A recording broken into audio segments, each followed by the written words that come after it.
lovely listeners, welcome back to my channel Education Source with Neeta Chauhan. We were doing chapter 1 of class 8. Now we will continue this chapter, Ideal Personality of Maharana Pratap. It means Maharana Pratap का आदर्श व्यक्तित्व. Maharana Pratap was loved by the public due to his personality and creativity.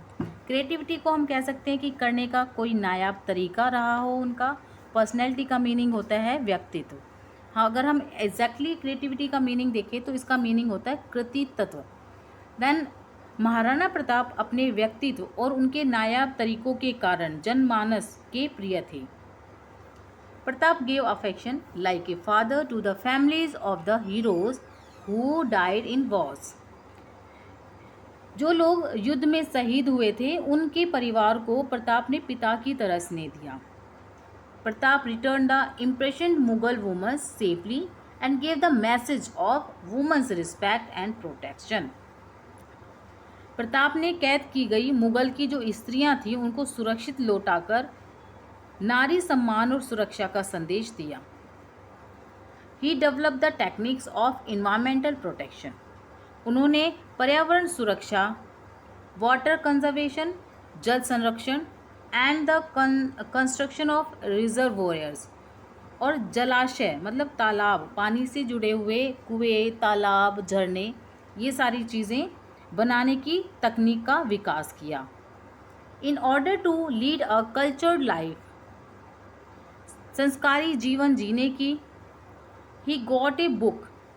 उन्होंने संस्कारी जीवन जीने की दृष्टि से एक बुक लिखी जिसका नाम था व्यवहार आदर्श. द राज्य अभिषेक पद्धति, इट मीन्स कोरोनेशन मेथड. मतलब राज्य अभिषेक पद्धति का मतलब है कि वो तरीका जो व्यक्ति किसी राज सिंहासन पर या उत्तराधिकारी की जो जिम्मेदारियां उठाता है तो वो चीज़ रिटन बाय प्रताप ने लिखी, become the model for the Indian rulers, ताकि भारतीय शासकों के लिए एक आदर्श बने.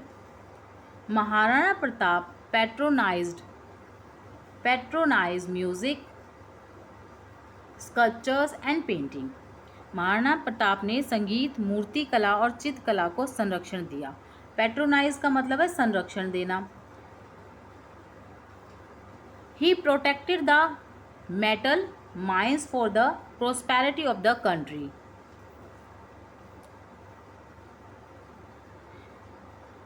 उन्होंने देश की समृद्धि के लिए धातुओं की खादान उनकी सुरक्षा की. He gave respect to all the sects. Sects का मतलब है संप्रदाय. सभी संप्रदायों का आदर किया. He gave the message of harmony by giving respect to the chiefs of the tribes. जनजाति के जो मुखिया थे उनको सम्मान देकर समानता का संदेश दिया. हारमोनी का मतलब है समानता. The temples like Harihar near Udaipur show the unity of Shaivism and Vaishnavism during his period. Udaipur के पास में ही हरिहर जैसे मंदिर उनके काल में शैव और विष्णु धर्म की एकता को दर्शाते हैं.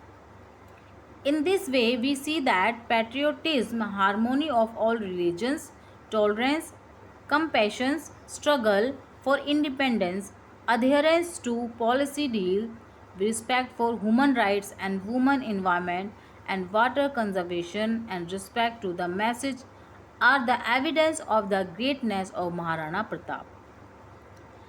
इस तरह से हम यह देख सकते हैं कि राष्ट्र प्रेम, सर्वधर्म सद्भावना, सहिष्णुता, करुणा, स्वाधीनता के लिए संघर्ष करना, नीतिगत आदर्शों का पालन और मानव के अधिकारों व नारी के सम्मान, पर्यावरण और जल संरक्षण और सब धर्मों के सर्वमान्य को आदर महाराणा प्रताप की महानता के परिणाम रहे हैं.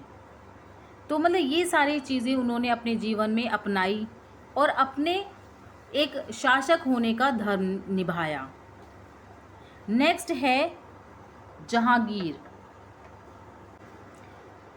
जहांगीर का जो टाइम पीरियड रहा है वो 1605 1627 मतलब 1605 से 1627 तक ईस्वी तक रहा है। After the death of Akbar, Akbar की जो मृत्यु है वो 1605 में हो जाती है। And then Salim ascended the throne as Jahangir. उसके बाद जो जहांगीर है वो राज सिंहासन में बैठते हैं। He was very luxuriant by nature, वो बहुत ही ज़्यादा विलासी प्रवृत्ति का इंसान था नेचर से, मतलब ऐशो आराम में रहना उसे पसंद था। His royal harem had 20 wives and several concubines, उनकी बहुत सारी पत्नियां थी और कनक्यूबिन्स मतलब उससे छोटी तबके की, मतलब एज ए वाइफ भी रखा करते थे, लेकिन उन्होंने दुनिया के सामने उन्हें एक पत्नी का ओहदा नहीं दिया हुआ था। मतलब कनक्यूबिन्स का मतलब कह सकते हैं रखेल। He was very egoistic and was always surrounded by sycophants, वो बहुत ही अहंकारी थे और सदा अपने जो साइकोफेंट्स हैं उनको कहते हैं चापलूस, तो हमेशा चापलूसों से घिरे रहते थे। He wanted to become emperors in his father's time, वो अपने पिता के ही समय से ही अपने आप को सम्राट बनाना चाहते थे। ही गोट अबुल फजल किल्ड, उसने अबुल फजल की हत्या करवाई। जहांगीर्स बिलव्ड वाइफ वॉज नूर जहाँ एंड द इन्फ्लुएंस ऑफ नूर जहाँ on governance was visible in his every decision. Jahangir की जो अपनी पत्नी थी नूर जहाँ, उनको बहुत प्यार करते थे, तो उनके शासन पर भी नूर जहाँ का काफ़ी प्रभाव दिखाई देता है, क्योंकि वो जो भी डिसीज़न लेते थे उनसे सहमति या उनसे सलाह मशवरा करके ही लेते थे। Jahangir died in 1627 AD, Jahangir 1627 में मृत्यु हो जाती है उनकी। ही एग्जीक्यूटेड द 5th सिख गुरु अर्जुन देव। अब इसमें ये कहते हैं कि जो सिखों के 5वें गुरु अर्जुन देव हैं उन्हीं की भी मृत्यु जहांगीर ने ही करवाई थी। आफ्टर दैट उसके बाद the son of Arjun Dev and the 6th guru of Sikhs Shri Hargobind Singh organized the Sikhs as a military power. अब ये कहते हैं कि इस घटना के बाद जो अर्जुन देव थे उनके जो बेटे थे और जो छठे सिख गुरु थे जिनका नाम हरगोबिंद सिंह था, उन्होंने सिखों को एक सैन्य शक्ति के रूप में संगठित किया था, मतलब एक मिलिट्री पावर के रूप में बना के दिखाया उन्होंने। नेक्स्ट है शाहजहां। शाहजहां का जो टाइम है 1627 से 1658 ईस्वी तक रहा है। Jahangir's son Shahjahan ascended the throne in 1628 AD, Jahangir का बेटा शाहजहां जो है 1627 ईस्वी में सिंहासन पर बैठा। He was very ambitious and had revolted during his father's time to become the ruler.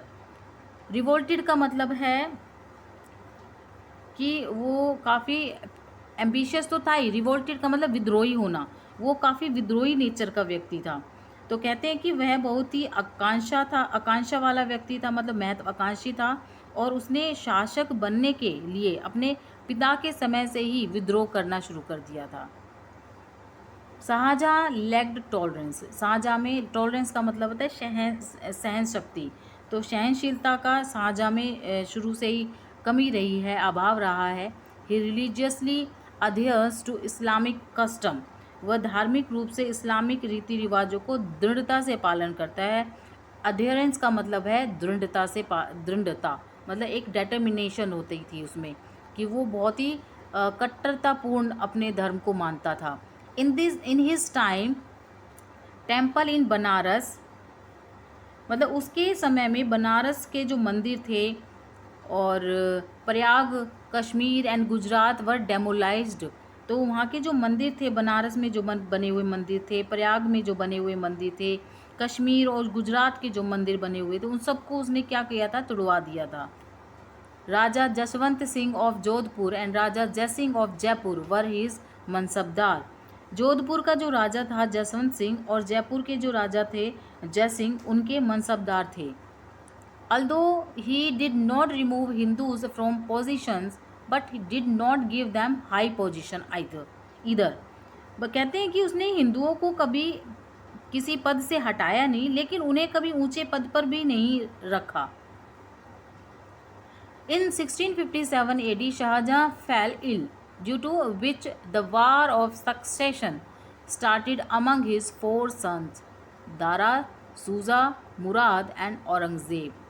कहते हैं कि 1657 ईस्वी में शाहजहाँ बीमार हो गया, और जिसके कारण उसके जो चारों बेटे थे, जिनके नाम इस तरह से हैं, दारा, शुजा, मुराद और औरंगज़ेब हैं, उनमें युद्ध छिड़ गया था सिंहासन पर बैठने के लिए या फिर उत्तराधिकारी बनने के लिए।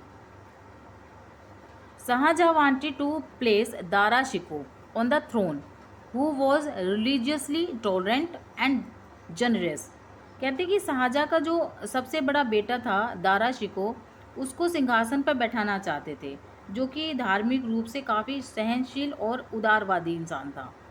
He has translated the Upanishad into Persian, but Aurangzeb defeated all his brothers and killed them। उसने उपनिषदों का फारसी में अनुवाद भी किया था, लेकिन जो औरंगजेब था उसने अपनी सभी भाइयों को हराकर उनकी हत्या कर दी। And put his father in prison, और अपने पिता को भी कैदी बना लिया। एंड बिकम एम्पेरियर, और शासक बन गया। आगे जो टाइम चलता है वो औरंगजेब का है। देखते हैं औरंगजेब का क्या है इसमें।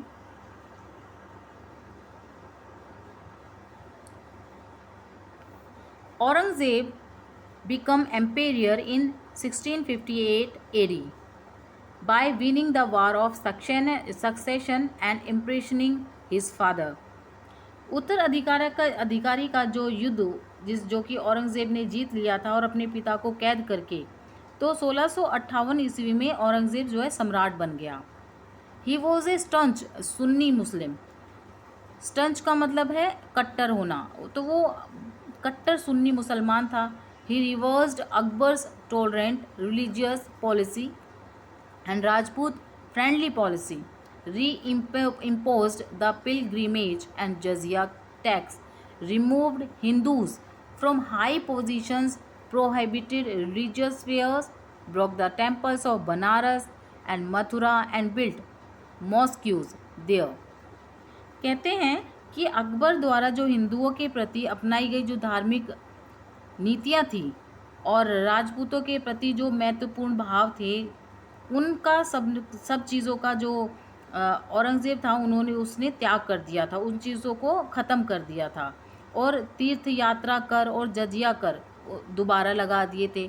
हिंदुओं को ऊंचे पदों से हटा दिया था और धार्मिक जो मेले हुआ करते थे उन सबको रोक दिया था।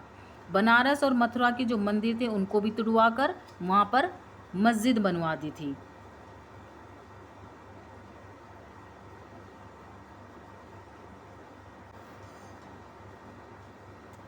which resulted in the revolt of Jats, Satnamis, Marathas, Rajput, Sikh, Bundelas. और इसका क्या हुआ कि परिणाम, जो जाट थे, जो सतनामी थे, जो मराठा थे और राजपूत से थे और बुंदेली जो थे, उनमें सब में विद्रोह छिड़ गया था।